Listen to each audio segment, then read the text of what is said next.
Pearltrees a levé récemment quelques millions d'euros sur un autre tour de table. Est-ce que ça veut dire que vous avez lancé votre business model? Est-ce que vous pouvez nous en dire un peu plus sur ce business model? Comment vous allez pouvoir rentabiliser ce projet? Alors, bon, plusieurs choses à dire sur les business models du web. C'est qu'il est très difficile déjà de construire un service réellement original, difficile à reproduire et difficile à éliminer pour des masses de raisons. Donc, traditionnellement, on commence à construire le service réellement et on réfléchit au business model ensuite. Ce qui ne veut pas dire qu'on n'y pense pas les premiers jours, mais on se force à ne pas y penser parce que déjà, créer quelque chose dans le web social est difficile. Donc il faut se concentrer là-dessus. Et ensuite, quand on a créé quelque chose qui est fondamentalement utile, intéressant, amusant et qui croît viralement, à un moment, il est temps de réfléchir au business model. Ça peut être tôt ou tard. Nous, ça va être probablement plutôt tôt parce qu'on va commencer à y réfléchir très bientôt, enfin même sortir des choses très bientôt. Facebook a dû mettre 4 ans ou 5 ans, Google en son temps avait dû mettre 4 ans ou 5 ans aussi. Mais nous, on va y arriver bientôt, tout simplement parce que il y a une masse considérable de demandes des utilisateurs actuellement sur des choses qu'on a envie, au fond, de leur donner, mais pas de leur donner gratuitement. C'est-à-dire qu'on a envie de bâtir un modèle freemium où tout ce qui est gratuit aujourd'hui va toujours rester gratuit, mais où certains services additionnels seront payants. Alors pourquoi? D'une part parce que ça protège Pearltrees, non pas de la publicité, c'est pas mal en soi la publicité, mais ça protège l'expérience Pearltrees du besoin d'intégrer des éléments publicitaires qui pourraient la déformer. Donc ça permet d'avoir une expérience extrêmement pure et de la préserver. D'autre part parce que ce qui nous est beaucoup demandé, extrêmement demandé en fait, très important, c'est une gestion fine de ce qui est privé. Aujourd'hui, dans Pearltrees, tout est public. Et ce n'est pas un hasard, parce qu'il s'agit, pour pouvoir se rencontrer sur des intérêts communs, encore faut-il avoir partagé ces intérêts communs. Donc, pour l'instant, Pearltrees respecte totalement la vie privée, dans la mesure où absolument rien n'est privé. Sauf votre email, tout est public, et vous le savez, et ça fait partie du jeu. Maintenant, on a envie de respecter aussi bien la vie privée, tout en donnant aux gens le moyen d'avoir des choses privées. Et le meilleur moyen pour ça, au fond, c'est que les gens contribuent à cette vie privée. Il y a une vieille phrase assez connue dans le web qui dit quelque chose comme If you are not paying for something, you are not the client, you're the product. Donc là, l'idée, c'est de faire en sorte que les utilisateurs de Pearltrees soient les clients parce que leur contribution est forte et ne soient pas le produit qu'on réutilise pour autre chose. D'où un modèle basé sur l'ajout de services payants additionnels, dont des zones privées, des équipes privées, des choses qui nous sont extraordinairement demandées. Et de ce fait, de ne pas dégrader l'expérience, au contraire de l'améliorer et de la bâtir mieux autour des utilisateurs. Par ailleurs, d'avoir un modèle assez précoce, puisque voilà, la version bêta de Pearltrees a été lancée il y a un peu plus de 2 ans. Classiquement, on attend 4 ans avant de réellement bâtir un business model, donc ça vient relativement, c'est bizarre ce que je dis, mais relativement tôt. Ça vient tôt parce qu'avec un modèle centré sur les utilisateurs et qui apporte aux utilisateurs, on n'est pas en train de dégrader l'expérience. Donc on n'est pas en train de se freiner. Et donc on va lancer dans quelques mois des premiers services additionnels auxquels vont s'ajouter d'autres services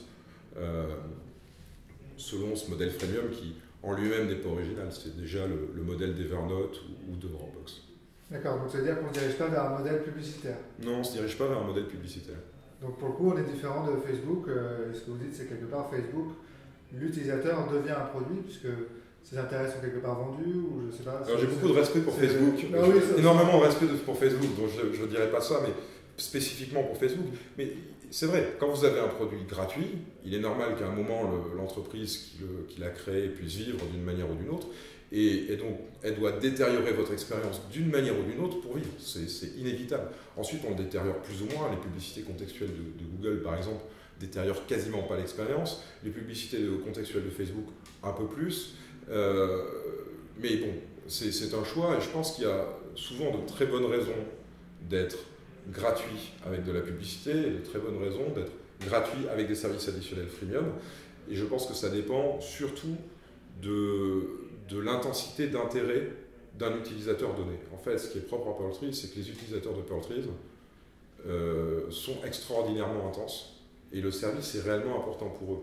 Donc ils sont prêts à payer pour des choses en plus et même ils en ont envie. Enfin, je pense que beaucoup de gens demandent juste, on reçoit des des mails de menaces régulièrement en disant bon, maintenant ça suffit, je veux de la zone privée, sinon j'arrête. Bon, très bien. Formidable, on va faire ça. Donc en fait, quand un service est vraiment central et essentiel, on peut souvent être prêt à payer pour. Et dans les réseaux sociaux, Facebook n'est devenu essentiel que quand tous vos amis étaient dedans, pas au début. Donc faire payer quoi que ce soit aurait été complètement contraire au modèle de développement. Faire payer quelque chose en Portrise n'est pas contraire au modèle de développement, puisque ça reste gratuit. Tant que tout est public, c'est gratuit. Et au moment où vous avez vraiment envie de zone privée, c'est que vous avez compris tellement la puissance de Portrise que là, vous avez compris qu'il devient réellement intéressant d'avoir quelque chose de privé. Donc ça s'intègre dans des dynamiques très différentes et avec des objectifs très différents. Je ne dis pas qu'il y en a un qui est supérieur à l'autre, je ne le pense vraiment pas. Alors l'application iPad, oui, je pense qu'elle figure dans les classements des 10 ou 20 applications les plus téléchargées de sa catégorie, non seulement en France, mais dans plein de pays au monde, et même des beaucoup plus gros que la France, probablement aux US. L'iPhone arrive dans quelques mois, donc ça arrive très bientôt. Et puis sur le fait d'être en avance, je pense qu'une des caractéristiques de Portrise par rapport à la plupart des services, pas la totalité heureusement, mais la plupart des services de technologie sociale, de réseaux sociaux, est née en France. Et donc, vous avez vu arriver Portrise à une taille, à un moment, où pour vous, Twitter et Pinterest étaient encore inexistants. Donc vous l'avez vu arriver très tôt. Et du coup, vous n'êtes pas rendu compte qu'en fait, en technologie, on est obligé d'être en avance. La technologie, c'est un jeu de paris. On est absolument obligé d'être en avance. Il n'y a aucun intérêt à faire maintenant un nouveau Dropbox. Il n'y a aucun intérêt à faire maintenant un nouveau Pinterest, le même. Vous êtes obligé de prendre des paris, de faire les choses en avance et de leur donner du sens. Donc oui, c'était un peu fou. Le point, c'est qu'on est obligé d'être un peu fou pour faire quelque chose qui marche. Pinterest, par exemple, puisque vous en parlez, est né probablement, c'est très difficile à dire dans l'historique des startups, parce que tout est compliqué, mais un petit peu avant Portrise, probablement 6 mois avant Portrise. Pas avec des concepts de curation comme les nôtres, mais déjà avec des logiques de collecte de photos ou d'organisation de photos qui ont évolué au fil du temps. À cette époque-là, l'idée de dire, d'ailleurs comme nous, que collectionner des choses est un plaisir, était encore plus folle.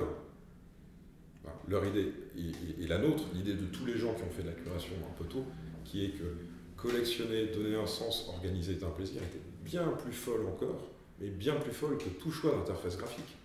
En fait, c'était même, aujourd'hui encore, c'est dur de trouver des gens qui tout de suite disent « Ah ouais, c'est intéressant de récolter des choses ».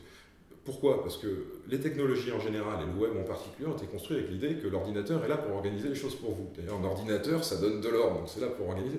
Ça paraît complètement stupide de dire, alors j'ai un ordinateur qui peut tout ranger pour moi et je vais quand même ranger moi-même. La nouveauté de la vague de curation, et la raison pour laquelle c'est une vague à la fois très profonde et qui n'est pas arrivée avant, c'est de renverser la dynamique et de dire, bah non, en fait, organiser, c'est non seulement un plaisir, ça donne un sens que l'ordinateur ne donne pas et donnera jamais, la véritable innovation est là. Et ensuite, les interfaces graphiques sont des réflexions sur ce sens-là. Donc Pinboard est une réflexion sur Pinterest. Pinboard existe aussi, mais ils n'ont pas fait ça. Pinterest est une réflexion sur bon, alors comment on fait une collection de photos, à quoi donc ils ont fait une interface de grid qui existe à peu près dans un état comparable depuis 2 ans et qui il y a 2 ans était tout aussi folle que Portrise l'était à cette époque-là. Parce qu'il y a 2 ans, Internet c'était un feed. Internet, c'était une ligne de choses tout le monde était sur Twitter, et tous les pros étaient sur Twitter, c'était une évidence. Donc, oui, c'était fou.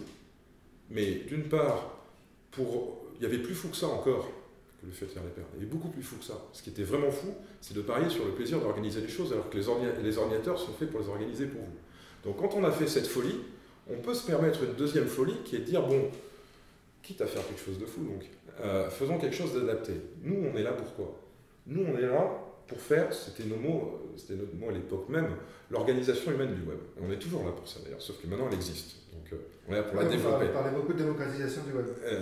On est là pour la développer, mais voilà, elle existe et croît, et donc ça marche. Donc on est là pour faire cette folie qui s'appelle l'organisation humaine du web. Qu'est-ce qu'il faut? En fait, il faut, bon d'abord qu'on puisse avoir des pages web, ça le bookmark le faisait déjà, il faut qu'on puisse les manipuler. Alors dans un feed, on ne peut rien manipuler, les choses sont classées chronologiquement, c'est fait pour la temporalité. Donc il faut des objets qu'on puisse manipuler. Il faut qu'on puisse réellement les organiser, c'est-à-dire les faire rentrer physiquement à l'intérieur les uns des autres. Ce que pour le coup, les tags font mal. On ne met pas un tag à l'intérieur de l'autre. Théoriquement, on peut, mais enfin, en pratique, comment on déplace un tag? Un tag, ça ne se déplace pas. Un bookmark, ça ne se déplace pas. Donc, il faut qu'on ait des pages qui soient représentées par les objets, il faut qu'on puisse manipuler des pages. Et on a cherché l'objet qu'on pouvait manipuler. On a pu reprendre la vieille métaphore de Steve Jobs, de Macintosh 1984, qui on n'a qu'à faire des dossiers, et des documents et des poubelles. Mais les dossiers, les documents, les poubelles, c'est une métaphore de bureau. C'est quand l'ordinateur est dans un bureau. Aujourd'hui, il n'est pas dans un bureau, il est sur votre canapé. En plus, ce n'est pas un ordinateur, c'est un iPad. Donc, il faut pouvoir manipuler ces objets. Quelle est la forme qui se manipule? Une forme ronde. Et quels objets, en plus, on manipule? Ce sont des objets rares, des objets qu'on a sélectionnés, qui ont un sens. Ce sont, dans plein de sens possibles, des perles. Donc, on va manipuler des perles. Et en plus, on va les organiser. Est-ce qu'on va les organiser sous forme de liste? Non, parce que le web n'est pas linéaire. L'avenir n'est pas aussi linéaire que ça. Donc on va pouvoir donner des bifurcations, des intersections, on va permettre de jouer avec. Et donc des arbres à perles. Et du coup, l'interface de Pearltrees, qui fonctionne aujourd'hui, qui est déconcertante évidemment pour plein de gens, mais enfin, ça n'a aucune importance. Ce qui est important, c'est qu'elles sont indispensables pour d'autres. Elle n'est pas là parce qu'on aimait les représentations graphiques. Oui, on les aimait, mais ni plus ni moins qu'autre chose. Elle est là parce qu'elle traduit cette idée qu'on va faire l'organisation humaine du web. Donc c'était fou. Mais c'était beaucoup moins fou que de dire on va faire l'organisation humaine du web. Et maintenant, on a cette organisation humaine du web qui existe. Et effectivement, cette interface qui est devenue, je dirais pas banale, mais qui est devenue, oui, effectivement, sur un iPad, on n'a qu'à manipuler des objets, on n'a qu'à faire des perles. Ça a presque l'air normal maintenant. Presque, pas exagérer. Mais ça a presque l'air normal. Mais c'était normal à l'époque compte tenu du projet qu'on avait qui lui-même était fou. Patrice, merci beaucoup. Et puis, longue vie à Pearltrees. Merci.